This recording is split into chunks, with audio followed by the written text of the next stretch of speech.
Fator Político BR está aqui com o deputado Zé Trovão, que vai falar um pouco mais sobre os principais assuntos aqui no Congresso Nacional nesta semana, entre eles a CPI do MST, o destaque à oitiva de João Pedro Stedley, né? Acredito que seja, inclusive, uma das últimas oitivas desta comissão, deputado. Para nós hoje é um dia muito bom, né, ter esse cara aqui, porque a gente quer definitivamente desmistificar tudo o que aconteceu. Viagem dele para a China, o que ele foi fazer na China, comitiva do Luiz Inácio Lula da Silva, sendo um cara que é um invasor de terras, algo que o presidente da República atual deveria ser contra, mas fez um convite até, né, com todos os custos pago pelo Itamaraty aí, para estar na China batendo papo.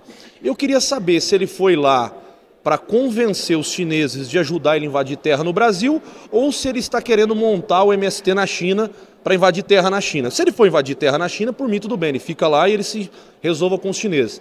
Mas é uma oitiva muito importante para começar a colocar pontos e vírgulas em textos que ainda não foram desmistificados. Para nós é um motivo de muita alegria estar vendo essa CPI acontecendo da maneira que está, mesmo tendo sido atacado semana passada com a aprovação de uma recusa de vinda aqui do ex-governador da Bahia, Rui Costa. A CPI que eles estão tentando todos os dias criar uma narrativa, mudar os fatos para que eles livrem os corpos deles. Mas terá muita coisa hoje importante, inclusive sobre Alagoas, dinheiro público, quase 6 milhões de reais que foi destinado a este movimento e que, por incrível que pareça, está tudo sob sigilo sempre, né? Bom, dizem que ladrão que rouba ladrão, é melhor não falar sobre isso. Mas a verdade é uma só, nós vamos colocar esses corruptos na cadeia, nós vamos acabar não com o movimento, mas vamos acabar com certeza com esses que tomaram posse de um movimento, que eu acho até justo, a pessoa tem que ter o direito de lutar por aquilo que ela acredita, mas da maneira correta dentro da lei, não invadindo propriedades produtivas, propriedades particulares e também invadindo propriedades públicas, como foi feito em alguns prédios do próprio INCRA, que foi invadido, e depois negociaram os 7 cargos do alto escalão dentro do INCRA aí com o MST.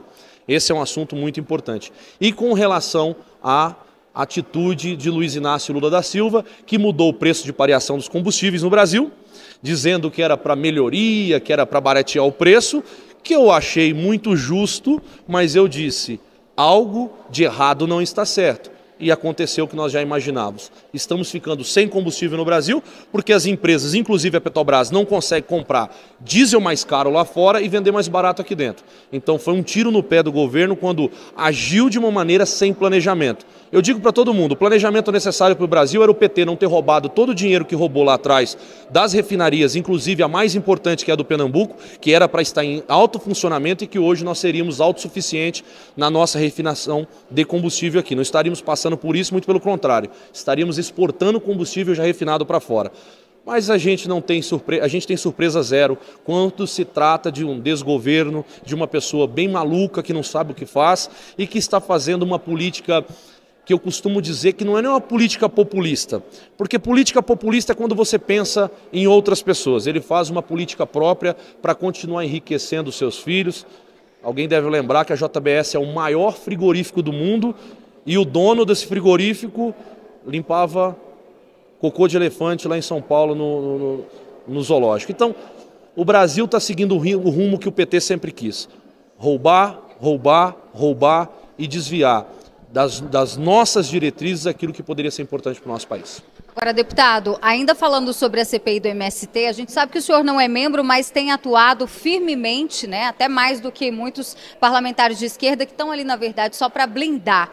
Mas eu quero destacar que no dia da oitiva de João Pedro Stedley, coincidentemente, vai acontecer em Brasília a Marcha das Margaridas, né? E isso está relacionado diretamente ao financiamento com dinheiro público. O próprio ministro do Desenvolvimento Agrário admitiu que está colocando dinheiro na Marcha das Margaridas e é um braço do MST, não é isso? Exatamente. Agora eu vou fazer uma pergunta o seguinte, Bolsonaro está sofrendo um processo que, segundo as informações, ele utilizou recurso público durante seu mandato para fazer manifestações. Quer dizer que agora no governo PT pode usar dinheiro público para fazer manifestações. Como eu disse, eu não sou contra movimentos, cada um defende aquilo que quer.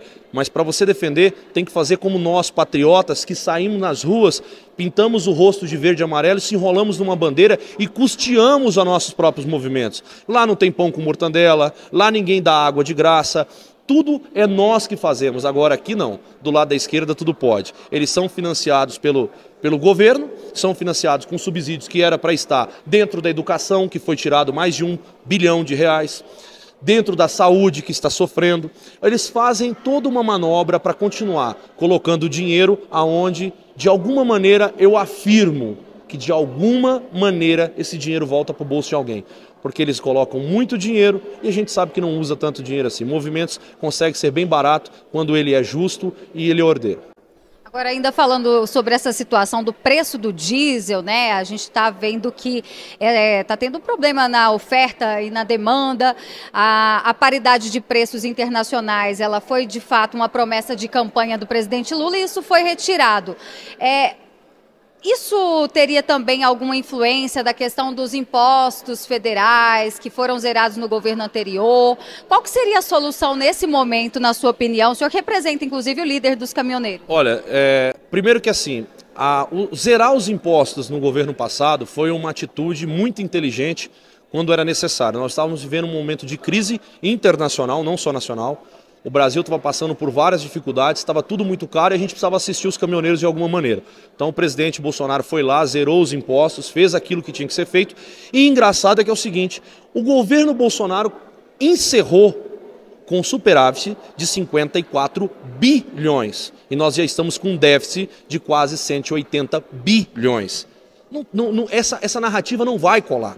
O que acontece é o seguinte, a medida populista que ele teve em cima do preço de pareação, ele não a fez com uma maneira de trazer um recurso verdadeiro. Por exemplo, olha, eu vou mudar o preço de pareação, mas eu não vou precisar mais de importar. Agora eu tenho aqui dentro do meu país a autossuficiência. Então eu vou deixar o combustível aqui dentro mais barato e ainda vou exportar para fora. Não. O que ele fez? Ele barateou o combustível aqui dentro e agora as empresas têm que comprar de fora, mas vai comprar mais caro, porque ele não barateou lá fora. Ele não combinou com os russos. Ele não disse para os caras, olha, eu vou baixar aqui, vocês baixam aí, porque daí fica barato no mundo inteiro. Não. O mundo está passando por uma crise que não se recuperou. Quem recuperou dessa crise foi o Brasil e se recuperou através de uma política séria, porque o Bolsonaro não fazia política para partidos, o Bolsonaro não fazia política para uma determinada categoria. O Bolsonaro fazia uma política pública. Então ele agiu de uma maneira, junto com o nosso grande ministro da Economia, que nós saímos do maior economista de todos os tempos para Fernando Haddad e Simone Tebet. A gente já imagina o desastre que isso vai acontecer no país. Então a gente já está vendo que as ideias malucas deles, PEC de transição, arcabouço fiscal, reforma tributária, são tudo ações de um governo populista que quer, de toda maneira, afundar um país. E vou te dizer por quê. Qual seria o próximo passo? O próximo passo é ele ter todo o recurso financeiro aqui em Brasília, como ele quer na reforma tributária. O que se faz para você tomar um país? Primeira coisa que você faz, você corrompe a imprensa vai falar só o que você quer. Você tira a liberdade armamentista das pessoas, você tira a arma de dentro da casa da pessoa, ela não pode mais se defender, ela não pode mais proteger o seu lar, não pode mais proteger a sua empresa, você deixa ela à mercê do Estado. O Estado não é competente o suficiente para ter uma polícia em todos os locais. Por exemplo, São Paulo, que é o maior estado, a gente vamos falar de São Paulo, que é populoso demais, tem 88 mil policiais. E São Paulo não consegue jamais a segurança pública ser competente nesses atos. Então, você tira a liberdade das pessoas de se proteger. Segunda medida. E a terceira e a mais importante é a economia. Quando você retém todo o dinheiro do país sobre o seu bolso, aí você vai falar para as pessoas o seguinte, agora eu vou dar de comer o que eu bem entender. É isso que eles querem fazer. Eles querem comprar marmita azeda para entregar na mão do povo brasileiro. Isso não vai acontecer, nós vamos lutar muito para que isso acabe. Agora, aproveitando que o senhor está saindo, a gente está aqui na porta da liderança da oposição, acabou de ter uma reunião, né? A gente conseguiu falar aqui com o deputado Zé Trovão. Esta semana será de novo discutido aqui a questão do arcabouço fiscal, as novas regras fiscais. Parece que o texto piorou lá no Senado. E o que vocês discutiram aqui nessa reunião hoje? Olha, a gente está tentando de todas as maneiras criar as obstruções e fazer com que essa pauta não ande, mas infelizmente existe um outro lado ali, que você cruzando aqui a Câmara dos Deputados, você chega do outro lado da avenida ali, que tem um cara que está com a chave do cofre. O que ele está fazendo? Ele está comprando votos aqui dentro. Então o texto pode vir do jeito que for, porque ele consegue comprar a maioria dos votos aqui dentro. É o que está acontecendo aqui. Tem deputados que se elegeram com a bandeira conservadora e que hoje estão vendendo seus votos. Não adianta falar que não é. É só olhar quem são os deputados que estão destinando dinheiro através das emendas PIX. Por que esse cara está fazendo isso? A emenda, ela é um direito já adquirido do deputado. Ele não precisa vender isso, ele tem que ter esse direito próprio. Mas aí eles trazem qualquer texto, a gente briga, a gente tenta obstruir, mas infelizmente aquilo que era o sonho do Brasil, de ter a maioria na Câmara dos Deputados, foi embora com 6 meses de governo, de desgoverno Lula. Porque o cara conseguiu corromper aqueles que têm a mentalidade ainda de que o dinheiro é a base da humanidade. Eu acho que o caráter é a base da humanidade. Eu vou manter minha posição sempre, vou votar mais uma vez contra o arcabouço fiscal, até mesmo porque eu não posso dar dinheiro para um governo que não tem um projeto, não tem uma ideia fundamentada para levar o crescimento do país. Se eles mandassem para nós um projeto de arcabouço fiscal para subsidiar o agronegócio, as indústrias, os setores produtivos, o setor de serviços, olha, esse dinheiro vai ser usado para injetar recursos nesses setores para que o Brasil gere empregos. Eu votaria a favor, mesmo sendo do governo, que eu sou oposição. Mas quando ele vem aqui com um projeto que não nos traz nenhuma lucidez e não nos traz transparência, eu sou contra. Vou continuar lutando contra, falamos hoje sobre isso aqui, temos várias situações de kit obstrução, vamos para cima disso, mas nós estamos bem longe ainda daquilo que é. Eu queria deixar um recado para você que está aí nesse momento nos assistindo, vê se em 2026 vocês não votem errado novamente. Tem muita gente que está aqui dentro que fez firula lá atrás. Procura o escropo dessa pessoa, vê se esse cara tem verdadeiras pautas. Eu digo para todo mundo, eu apanho dia e noite, e muitas vezes da direita. E eu digo para a direita, pode bater à vontade, eu sei a quem eu sirvo a um Senhor só, e esse Senhor está lá em cima. Eu não vou mudar nunca os meus preceitos. Obrigada, deputado Zé Trovão. Com informações direto de Brasília, Berenice Leite, para o Fator Político BR.